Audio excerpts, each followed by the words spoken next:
cropped mullet haircut today. We're here in Philadelphia, Pennsylvania, inside our studio space. Good. Nailed it. Fuck Good. Yeah. Good start.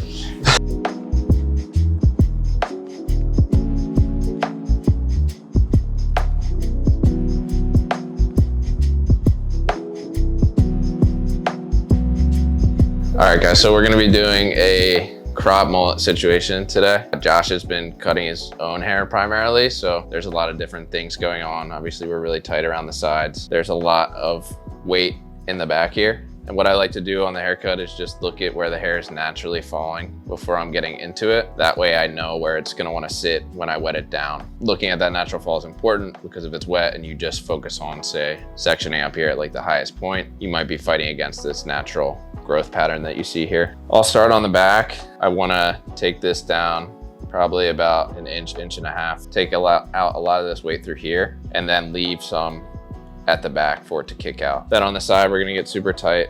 We'll fade that in kind of like a burst taper. We're gonna cut the fringe down and then work that into the length at the back here that we created. So it'll be like a rounder shape there. On the back, we're gonna layer it, and on the sides, we'll do some more graduated type stuff to get close to the head. So I'm gonna wet it down completely, fully saturate it, and then we'll walk through the sectioning. I was working in a military town, so it's just like fades on fades. I can respect it because I feel like I fall somewhere in between where I really do like, I think the precision hair cutting side. All right, so now that I have the hair saturated, can see again this growth pattern in the back. Even though this is on the round of his head, it really wants to live forward. So I'm gonna start by sectioning this back area off, and I'm gonna come down here towards behind the ear where the head starts to round, because I want all that to live in the back. That way on this panel, I can just focus on getting tight and fading. I'll go from this crown area in the back down towards that round of the head behind the ear. Push all that back and come forward. And then I'm just gonna take a look and see if anything's looking like it wants to pop towards the back. Now that I have that section there, I wanna separate the sides from the top. So I'm gonna comb everything forward where it's gonna live and just kinda take the wide tooth comb and run it through and see where the hair is naturally breaking. So it looks like right around that area. So I'll come from this back point towards the recession in the front. Cuts. Okay, I don't think I know who that is. They have a cool shop up there too. I'm not sure if it's in Denver. Yeah, for sure. So I'm taking a look at the length in the back here, just to show we have some shorter lengths up here. It's actually pretty textured throughout some of this as well. Then a lot longer through here and pretty short at the bottom. So I'm gonna take this shorter, probably about there, maybe an inch or so. And I wanna maintain all of this down here. So getting rid of most of the stuff through here. So I'll start with that center profile section, get my tension underneath there, pulling straight out from the roots.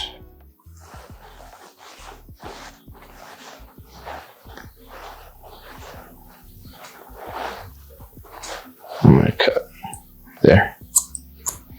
And then I'll follow that guy down. I'm making sure to keep the tension consistent. His scalp is pretty stretchy, so I don't want to pull too hard or else it'll spring back. And then for that bottom, it can be pretty hard to grab, so I like to step behind and kind of establish that tension and pull out and cut. And I'm angling my fingers out so I can maintain that length towards the bottom. Community. That would already be, yeah, that's very valid. I feel like it's a little in the industry, you know, it's just gonna make you better for your office, whatever that is. So just having more like community events. All right, so now that I layered this side, you can see there's a lot more movement here as opposed to this side where we have more of the weight. So I worked each section till I got to here, and I was bringing the previous into the next. So I'm gonna do the same on this side until I get back around. All right, so I'm done with the back. I'm gonna move on to the side now. We want the side to be very tight because again, the fade's gonna go pretty deep into there. So at this point, we did lose audio from the mic, unfortunately, but we'll pick up where we left off. We're re-wetting the hair so we have even saturation, and then I'm gonna take a section along where the head starts to round and pull that down The front part of our finger should be flat against the head. This will allow us to fade into that area with our 3 guard effortlessly when we start fading. And this is going to be graduation we're performing. We're longer in the back towards the area where the head starts to round. This is where we're building weight, and then we're getting shorter towards the front where the head is more flat. I'm then going to take some diagonal sections down and continue with my fingers tight against the head. This isn't necessarily necessary as we're going to clear this out with the 3 later, but it's helpful for me to visualize. We'll repeat this process on the other side, making sure to get tight towards the front of the head and building up weight where the head rounds in the back.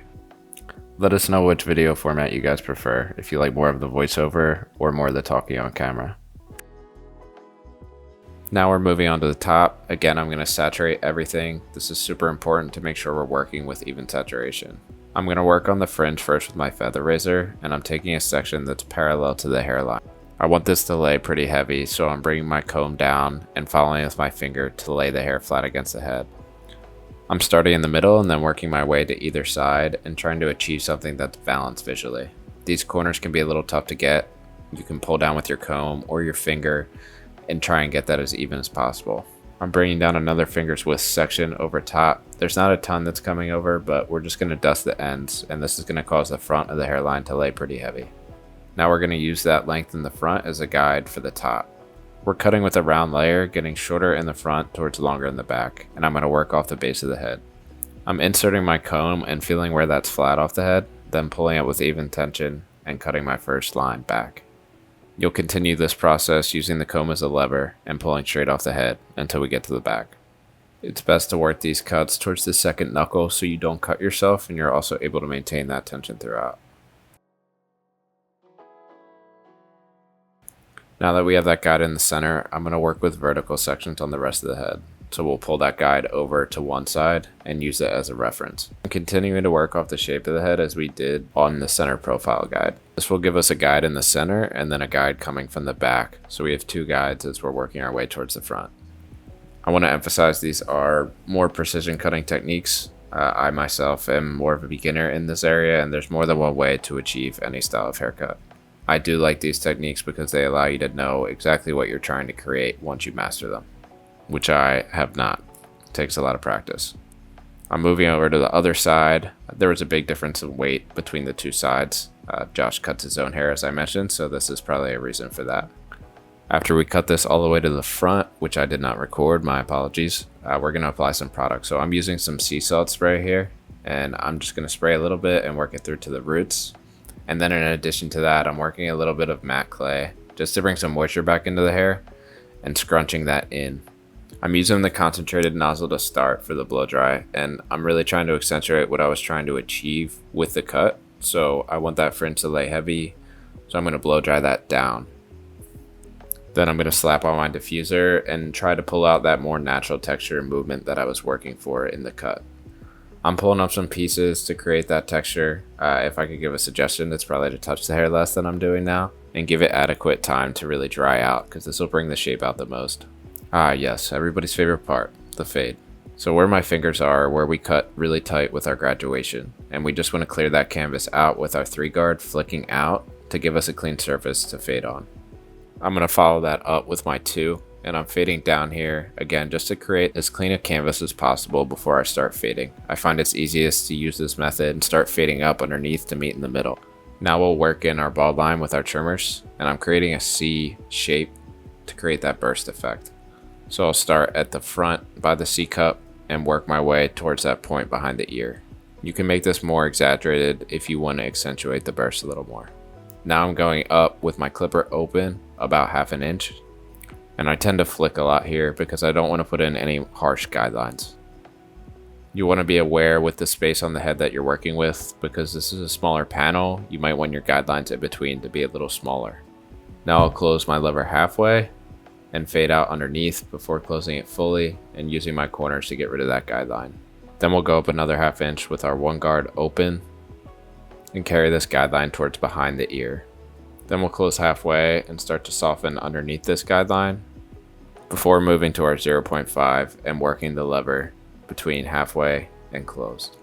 Now I'm going out with my 1.5 open, softening that up with my 1 halfway closed, and doing any detail work necessary with the corner of my half guard and no guard. I wish I could say my fading system was consistent all the time, but I do have tendency to jump around a little bit. There's a number of ways to fade, so choose what works best for you. For our lineup, we're going to peek at two areas of the head. First is the C-cup area, and second is behind the ear.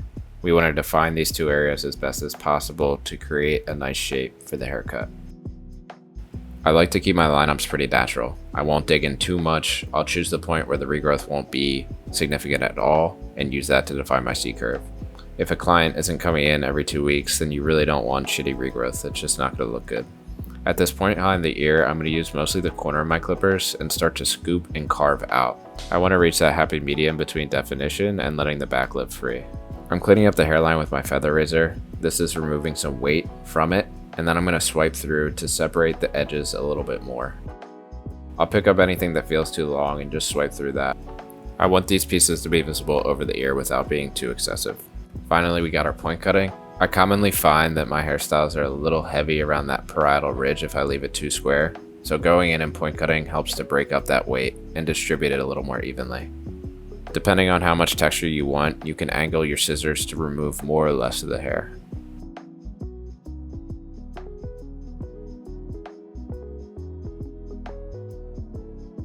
Now that the haircut is done, we're going to get into some styling.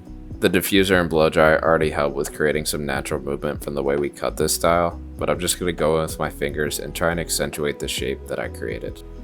To create movement, I like to push in at the root and cause some separation in between the layers we created. I'll also use my fingers to pinch together some areas of hair to further create that textured look. Here's our finished look. I'm a really big fan of this type of hairstyle. It combines something that's a little more edgy with something that also has a clean finish and is super low maintenance on the day-to-day. You can toss in just a little bit of product to style this up and be good to go. Let us know what you think in the comments. Leave a comment with what you want to see next. And please like and subscribe if you enjoyed the video. We'll catch you next time.